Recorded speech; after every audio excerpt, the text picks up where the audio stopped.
ang nag-deliver papunta sa bahay nila Pangulong Bongbong Marcos at Speaker Martin Romualdez. Ginagamit ng administrasyon ang buong resources ng bansa para tumahimik ako. That he will shoot me if I will talk. Gagamitin ako bilang panakipbutas sa kanilang kampanya laban sa korupsyon. Hindi na ako mananahimik, ilalabas ko ang lahat ng katotohanan.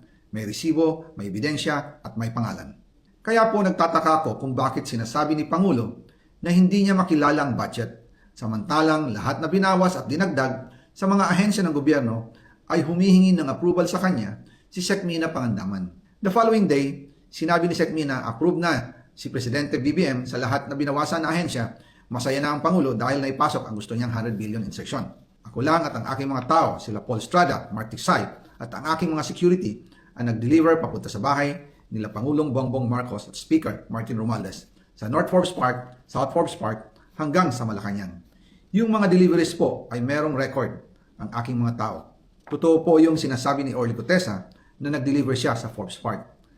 Totoo din po ang sinasabi ni Orly Gutesa na nag-deliver siya sa Malacanang nung siya ay nasa Senado. Para mapatunayan ang mga litrato na deliveries ay lalabas ko po